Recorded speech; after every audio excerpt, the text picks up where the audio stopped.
Merhaba arkadaşlar, kanalıma hoş geldiniz. Bugün sizinle beraber ayna açılımı yapacağız. Aklınızdaki kişi gerçekten ne yaşıyor, çevresine neler yansıtıyor, bunlara bakacağız. İlahi Güç'ten en net bilgileri alarak aktarabilmek için niyetimi alıyorum. Enerjiye dahil olmak için kanalıma abone olmanız ve bu videoyu beğenmeniz yeterli olacak. Aynı zamanda WhatsApp'ta ücretsiz bir şifa grubumuz var. Dileyen arkadaşlarım açıklamalar kısmındaki linkten bu gruba dahil olabilir. Kartlar hazırlayıp hemen geliyorum.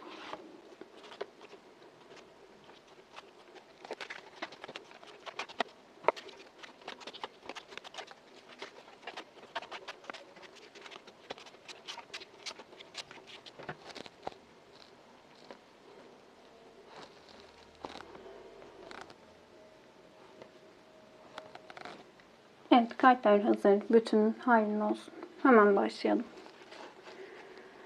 Öncelikle şu an hayatında neler oluyor? Neler olduğunu yansıtıyor çevresine.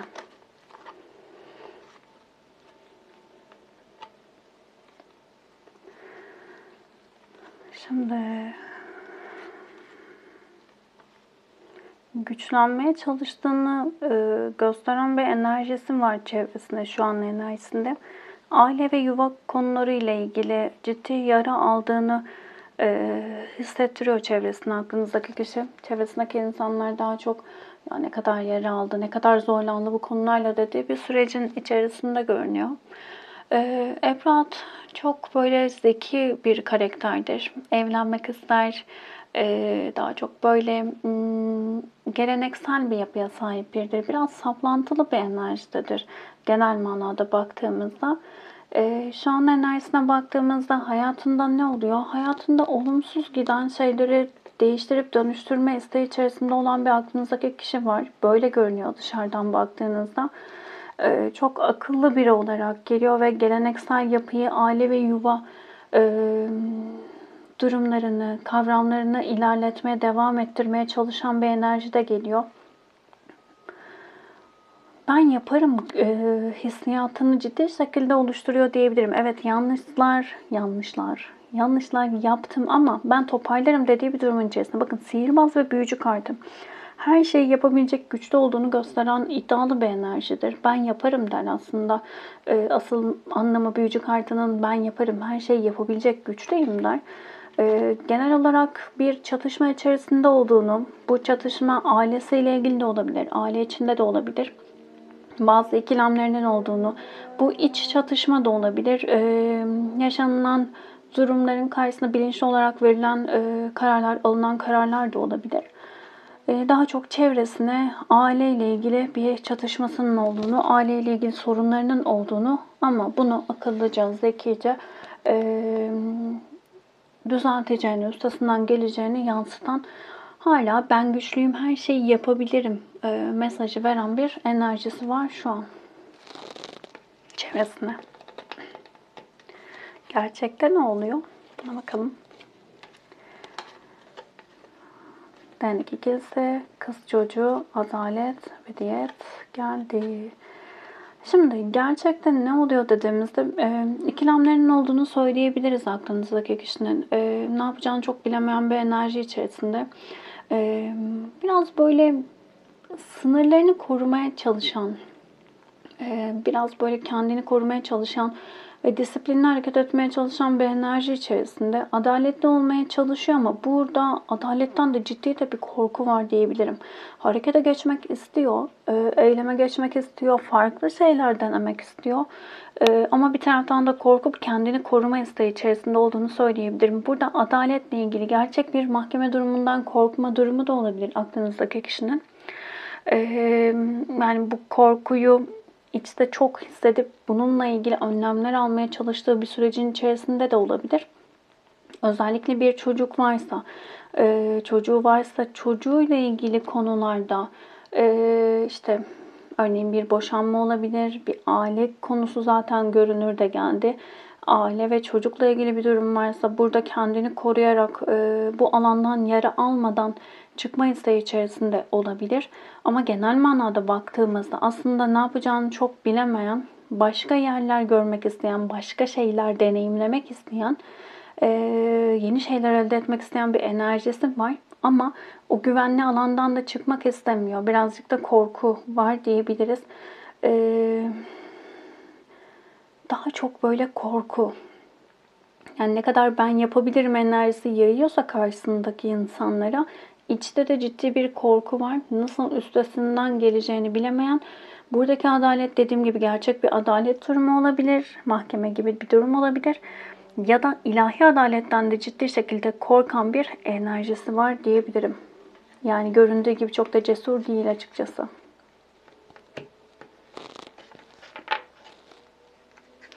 Sizinle ilgili ne düşündüğünü yansıtıyor. Işık, yakalanmak, yıldızlar ve kılıç şövalyesi. Şimdi yani sizinle ilgili genel olarak şöyle, etrafına yansıttığı enerji, ya burayı bakın iki türlü söyleyeceğim. Bir taraftan öyle bir kabul edilmiş dua gibi görme durumu var ki, yani ben gerçekten bunu istedim. İşte kutsal duadan, ritüelden bahseder bu kart. Işık kartı ve yıldızlar kartıyla beraber sizin çok büyüleyici olduğunuzu düşünüyor olabilir. Bunu yansıtıyor olabilir çevresine. Çok ışık saçan, dikkat çeken bir enerjide olduğunuzu düşünüyor olabilir. Bu şekilde yansıtıyor olabilir. Bunun yanı sıra kılıç şövalyesiyle beraber aranızda ciddi şekilde soğuk enerjilerin olduğu ortaya çıkan bir durumla beraber buradaki ışık kartı onu da aktarıyor olabilir bize. Bilinmeyen bir gerçeğin ortaya çıkmasıyla beraber birçok şeyin alt üst olduğunu yansıtıyor olabilir çevresine. Kılıç şövalyesi huzursuzluktur, kavgadır, tartışmadır. Ciddi bir fevri enerjidir, soğukluktan bahseder, mesafeden bahseder. Genel olarak burada sizin aslında çok değerli olduğunuzu yansıtıyor karşısındaki insanlara. Ortaya çıkmaması gereken bir şeyin ortaya çıkmasıyla beraber aranızda mesafelerin girdiğini ya da soğuk enerjilerin girdiğini aktaran bir durumu var. Şeye takıldım, yıldızlar kartı şanstan da bahseder. Klasik tarottaki yıldız biraz karmik durumları da aktarır bize ama burada daha çok böyle parlamak, dikkat çekici olmak, bolluk anlamında kullanılıyor diyebilirim. Ama genel olarak aranızda ciddi şekilde mesafelerin ve soğuk enerjilerin olduğunu yansıtıyor. Gerçekte böyle olduğunu düşünüyor aranızın. Gerçekte ne var? Atılmış adam, güven, güç ve manzur. Şimdi yani burada şöyle söyleyebilirim. Gerçekte daha çok böyle işte buradaki o soğuk enerji, işte ortaya çıkmamız gereken bir şeyin ortaya çıkma durumu var. Sizi yıldız gibi görme durumu var. Ama yani aslında baktığımızda ne düşünüyor? Sizi kıymetli görüyor. Yıldız gibi gören bir enerjisi var. Gerçekte ne var dediğimizde aslında burada çok ciddi şekilde güven problemlerinin olduğunu bize gösteriyor. Şimdi burada ruhla iletişimden bahseder bu kart. Dikkat etmekten bahseder. Birbirinizle ilgili ciddi şekilde terapetik bir bağınız olabilir. Böyle düşünüyor olabilir aklınızdaki kişi. Şimdi bunun çok fazla sabretmekten, acı çekmekten bahseder. Bu ilişki içerisinde çok sınandığınızı, sizin çok fazla sabrettiğinizi ve enerjinizin çok temiz olduğunu düşünüyor. Çünkü burada sanki hani ortaya nasıl çıktı bu durum der gibi. Bazen hani şey yaparız ya. Ya Allah yardım etti deriz yani. Hiç ortaya çıkmayacak bir şey ortaya çıktı deriz. Burada genel manada sizin çok sabırlı olduğunuz ve ruhsal olarak da güçlü bir enerjide olduğunuzu düşünüyor diyebiliriz. Aranızda şu an ciddi güvenle ilgili sorunların olduğunu ve şu an ilişkiyi askıya aldığınızı bize aktarıyor. Buradaki o askıya alma durumu bazılarınız için ilişkinin bitmesi, bazılarınız için de soğuk enerjileri olabilir. ciddi şekilde güven sorunu yaşadığınızda bize aktarıyor. Ama burada en net sizinle ilgili düşüncesi çok güçlü bir enerji olduğunuzu. Ama buradaki enerji bakın şöyle sizi sadece şey gibi değil, çok güçlü kadın ya da çok güçlü bir erkek gibi değil. Ruhsal olarak da çok güçlü olduğunuzu düşünen, biraz da bundan korkan bir enerji var diyebilirim. Bazı insanlar bir şey söyler ya da bazı insanlara bir yanlış yapılır. Hemen karşılığını farklı şekilde karşılığını alır sistem, hayat. Burada öyle bir şey var. Sanki bunun ortaya çıkması ve bundan bir korkma durumu var diyebiliriz. Kalbinde ne olduğunu gösteriyor çevresine.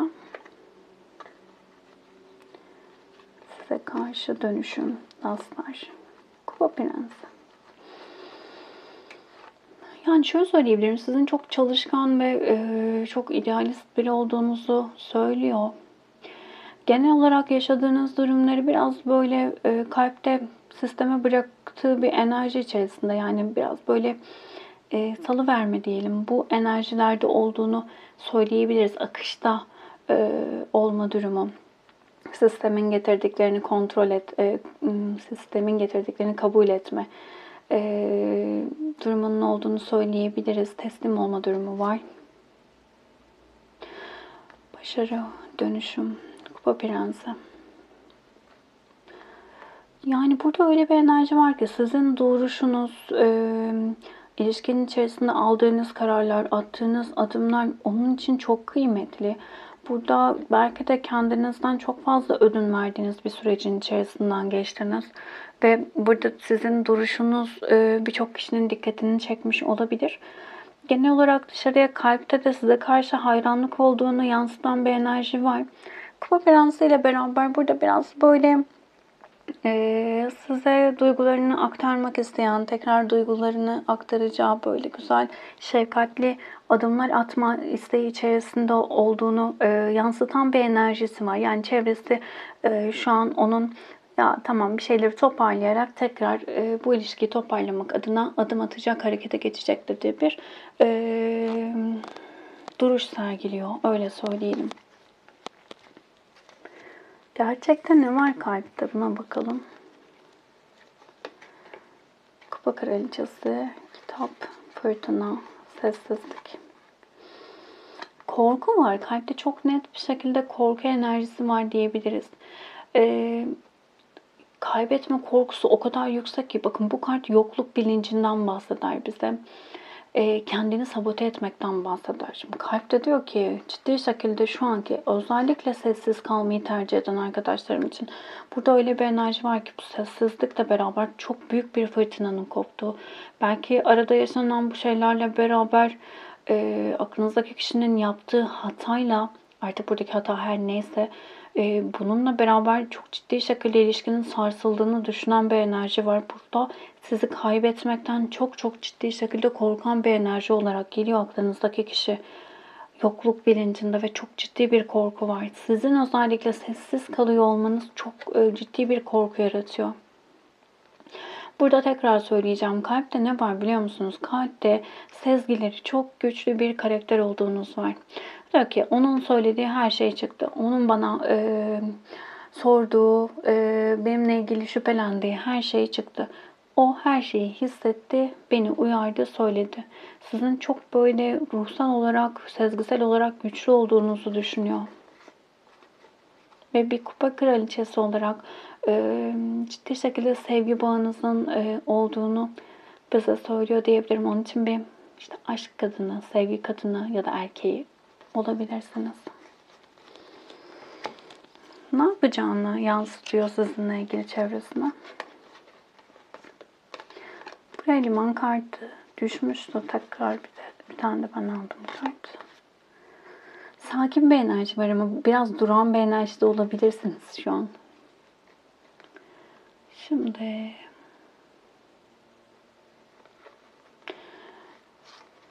yani burada şöyle söyleyebilirim. Değnek kraliçesi ile beraber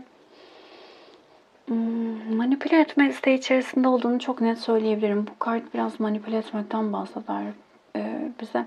Şimdi burada sizinle ilgili iletişime geçme isteği içerisinde olduğunu, sizinle iletişime geçerek sizi manipüle etmek istediğini söyleyebiliriz. Yani çevresindeki insanlara sizin ne kadar kıymetli olduğunuzu ve sizinle güvenli hissettiğini, güvenli alanda hissettiğini maddi manevi düşünen bir aklınızdaki kişi var ve çevresine yaydığı şey, evet, kendi özgürlüğünü şu an seçmiş olabilir ama ben onunla konuşursam, ona ne kadar kıymet verdiğimi, onun ne kadar güzel olduğunu, benim için ne kadar kıymetli olduğunu ona aktarırsam, onun duyması gereken şeyleri ben ona iletirsem, ki manipüle etme yeteneği yüksek biri olabilir.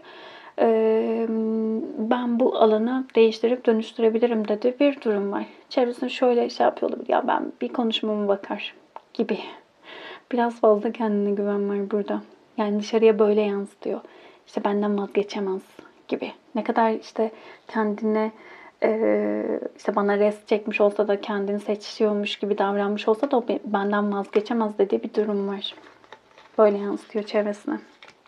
Gerçekte ne var? Değnek beşlisi, deve, yalan, saman. Şimdi burada şöyle bir şey söyleyebilirim. Biraz korku var. Yani güzel enerjilere geçeceğinizi düşünüyor aslında ama bunun için zamana ihtiyacınız olduğunu düşünüyor. Özellikle burada bazı değişiklikler yaşandıysa, maddi kayıplar olduysa eğer aranızda, maddiyatla ilgili bazı sorunlar ortaya çıktıysa, çok fazla sabredilmesi gereken bir sürecin içerisine girildiyse eğer ve açıkçası burada söylediği yalanlarla ilgili ciddi şekilde kendini savunması gereken bir sürecin olduğunu biliyor. Bilmiyorum bir cümleyi doğru kurabildim mi, konuşamadım. Kurabildim mi ama yani burada söylediği yalanların ortaya çıkması ve bu soğuk enerjiler, dediğim gibi çok sabretmiş olabilirsiniz. Ciddi bir zaman geçmiş olabilir. Maddi olarak da sorunlar yaşanmış olabilir. Bu yaşanan her şeyin unutulması gerektiğini düşünüyor ve bunun için zamana ihtiyacı var. Korkuyor. Çok ciddi bir korku enerjisi var burada. Ama şuna güveniyor. Yani diyor ki tamam, her ne olursa olsun o beni bırakmaz. O benimle olur. Bu güveni vermişsiniz. Öyle düşünüyor, öyle hissediyor. Ama dediğim gibi korkuyor.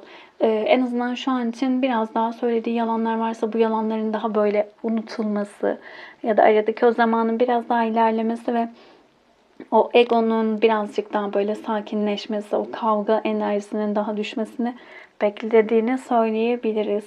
Yani çok da ben ararsam tamam hadi gel diyecek biri, ne kadar böyle biri var karşımda gibi sizi yansıtsa da çevresine, böyle olmadığını biliyor. Kalpte şunu biliyor, evet düzelecek bu ilişki, o benden vazgeçmez inancı var ama çok da kolay olmayacağını da biliyor, öyle söyleyelim.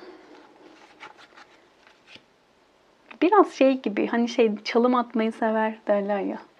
Böyle bir enerjisi var. Bir tane melek kartı alalım. Düşen kartı da alacağım. Bize mesaj versin. Dikkat, kırmızı bayraklar dedi. İşaretler seni uyarıyor. Hangi konuda uyarıyor? Niye uyarıyor? Tutku. Kalbinin ve ruhunun neşeyle şarkı söylemelerine izin ver dedi. Burada şöyle söyleyebilirim. Melek kartları bize tutkuyla bazı şeyleri görmezden gelmemeniz gerektiğini söylüyor diyebilirim. Özlem ve tutku enerjisi ortaya çıktığında alınması gereken dersler ya da konuşulması gereken şeyler ötelenebiliyor. Buraya dikkat etmekte fayda var diyebiliriz. Kolektif bir açılım. Hepsiyle uyumlanamayabilirsiniz ama içerisinden mesajlar almaya odaklanın lütfen. Videoyu beğendiyseniz beğen tuşuna basabilir. Abone değilseniz abone olabilirsiniz. Teşekkür ederim vakit ayırdığınız için. Başka videolarda görüşmek üzere. Hoşçakalın.